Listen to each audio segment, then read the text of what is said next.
sa pagpapatuloy ng ating Build It Right series.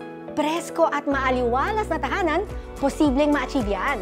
Hatid ng ating guest celebrity host May Bautista at social media personality Architect Ed.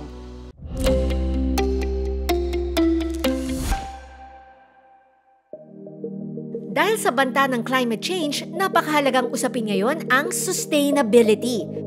Pero alam nyo ba na maging sa pagbuo ng ating mga bahay, maaari din tayong gumamit ng sustainability practices para maka-adapt ito sa ating pabago-bagong klima? Aro, Diyos ko!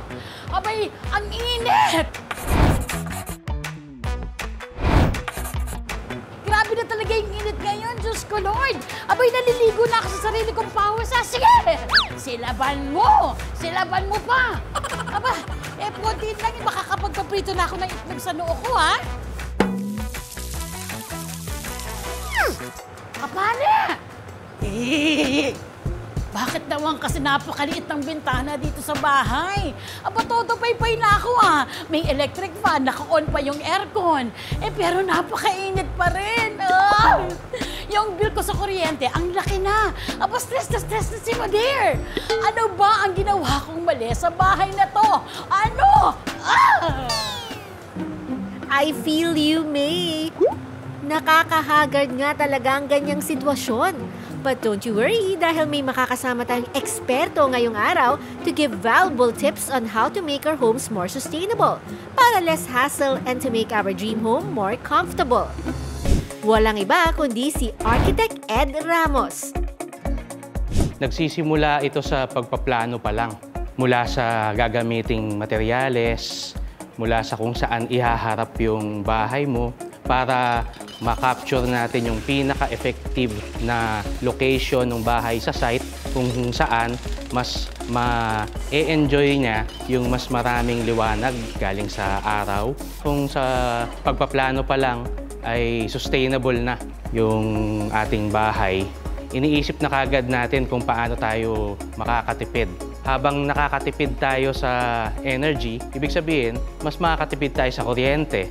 So, mas maliit yung consumption natin ng tinatawag na carbon footprint. Sustainable housing is all about creating healthy and comfortable living environments. At alam nyo ba na dati nang ginagawa ng mga Pilipino ang sustainable housing practices? Dahil yan sa mga natural resources na mayroon sa ating kapaligiran. Sa paggamit po kasi ng mga materyales na cost-efficient at yung mga materyales na sustainable na rin, kagaya ng mga organic materials o yung mga materials na hindi kinakailangan ang masyadong malaking production cost, marami tayong natural resources na pwedeng i-maximize yung gamit. Unang-una, bamboo. Maraming bamboo dito sa Pilipinas. Ang totoo, yung bamboo, meron ka lang 5 years, ang dami mo nang mapoproduce na material. Vernacular architecture ang tawag sa pagdisenyo ng mga istruktura with the nature and climate in mind, gamit ang mga tradisyonal na materyales at lokal na kultura ng isang komunidad. Ang mga karaniwang halimbawa nito ay ang bahay kubo at bahay na bato nating mga Pilipino. Wow! Ang sarap namang manirahan dito sa bahay kubo. Maliwalas, maliwanag, presko.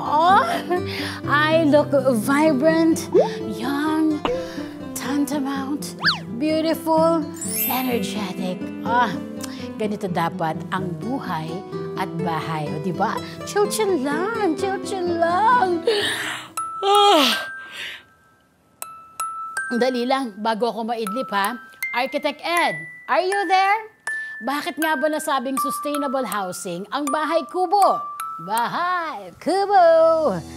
Ang bahay kubo, number 1 pa lang yung materials niya. Bamboo, kahoy, thatch, o kaya yung kogon ginagamit nila sa roofing. Ito yung mga sustainable na mga building materials. Yung bahay kubo ay dinesign based sa pangangailangan ng titira doon na Pilipino. Kubo, cube siya, wala siyang masyadong partition. Kaya maganda yung circulation ng hangin dun sa loob.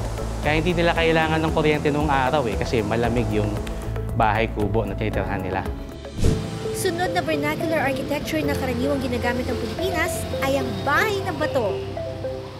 Magandang umaga, mga Ginoo at binibini. Tuloy po kayo sa aking munti ngunit sosyale na tahanan. Abay, dahil nakakaangat na ako sa buhay, bago na at bato ang materyales na ginagamit sa pagpapatayo ng aking bagong bahay. Sariwa rin at presko sa pakiramdam ang dulot ng aking tahanan. Kaya naman ang tanong, Ginoong Edelito, are you there? Ano ba ang mayroon sa isang bahay na bato? Ang bahay na bato, parang ito yung bahay kubo na mas pinasosyal. Yung mga mas mayayamang Pilipino, nakakabili sila ng mas mamahaling mga materyales noong araw. Nakakapagtayo sila ng mga bahay na gawa sa bato. Ganun pa rin yung konsepto, nakaangat yung living space. Sa ilalim ay may maluwag na sala. Ang mga kwarto ay hindi rin masyadong sarado. Mapapansin nyo, may mga bentanilya pa rin siya.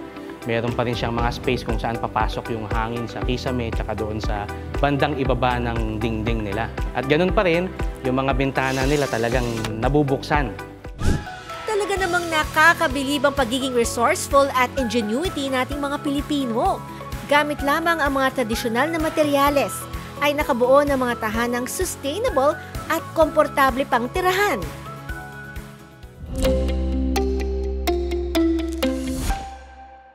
Sino ba naman na may ayaw ng ganitong tahanan? Nakakatipid ka na sa kuryente, nakakatulong ka pa sa environment.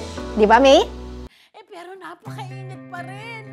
Matapos mag-stroll down in history kasama si Binibining May at Architect Ed, atin naman pag-usapan ang modern Filipino homes at paano nila nagagamit ang sustainable principles and practices ng mga vernacular architecture. Maaring isipin nga natin na hindi nga bagay yung bahay kubo sa modern day. Pero kung yung concept ng bahay kubo, yung open plan, yung cross ventilation, yung paggamit ng mga material na sustainable, kung gagamitin natin yan sa mga modernong building, magiging modern bahay kubo yung mga structure natin. Cozy, spacious, and most importantly, mahangin at maliwanag. Talaga namang wala nang hahanapin pa sa isang bahay ang nakilala naming si May Pearl Bade. Pinaka nagustuhan ko talagang feature ng bahay, the first time I saw the model unit, is kung gaano kadami yung bintana. I love gaano ka-open yung feeling ng bahay. Kaya ito yung napagdesisyonan kong bilhin as my first home. Importante talaga yung airflow for me sa isang bahay. First of all, kasi it regulates the temperature sa loob ng bahay. Second, kasi it prevents molds. Importante na may airflow para hindi nagbi-build up yung mga mold at mga bacteria sa loob ng bahay. Gaya ni May, naging priority rin ni Benji Cunanan ang comfortability ng kanyang bahay. Kaya naman siniguro niyang may enough light and airflow rin na papasok sa kanyang tahanan. Dito sa bahay namin, kasi maraming kasing mga windows, no? Tsaka, bali, ang hangin tagusan. Yun ang isa sa nagustuhan ko dito sa bahay namin. Dahil kung mapapansin mo, marami kami mga windows talaga tagusan pag pumasok dito. Bali, kung maka-inhale ka talaga ng fresh air, malaking tulong kasi hindi nanginikip yung dibdib mo, di ba? Kumbaga, lagi kang makakalanghap ng sarili mong hangin. Talagang malaking tulong sa amin. Nakatitipid talaga sa kuryente, lalo na sa paggamit ng aircon at electric fan, kung natural na malamig at presko ang isang bahay. At para mas lalo maging sustainable ang bahay ni May at Benji, nag-transition na rin sila sa paggamit ng sustainable energy source gaya ng solar energy. Actually, isa pa yun sa mga pinaka-nagustuhan ko sa bahay na to, kung gaano siya kaaliwalas. Hindi ako nagbubukas ng ilaw sa umaga up until 5 p.m. na or 6 kung kailan talaga bumaba na yung araw. Yung tungkol naman sa solar energy, definitely bumaba ng at least 75 to 80% yung binabayaran kong kuryente. So sa gabi na lang talaga yung binabayaran kong electric bills. Yung solar panel kasi, zero footprint yan, zero emission.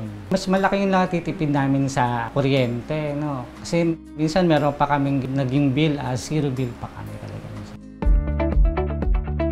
Bukod sa sustainable, nakatutulong din ang paggamit ng solar energy hindi lang sa environment, pati na rin sa savings ng ating bahay.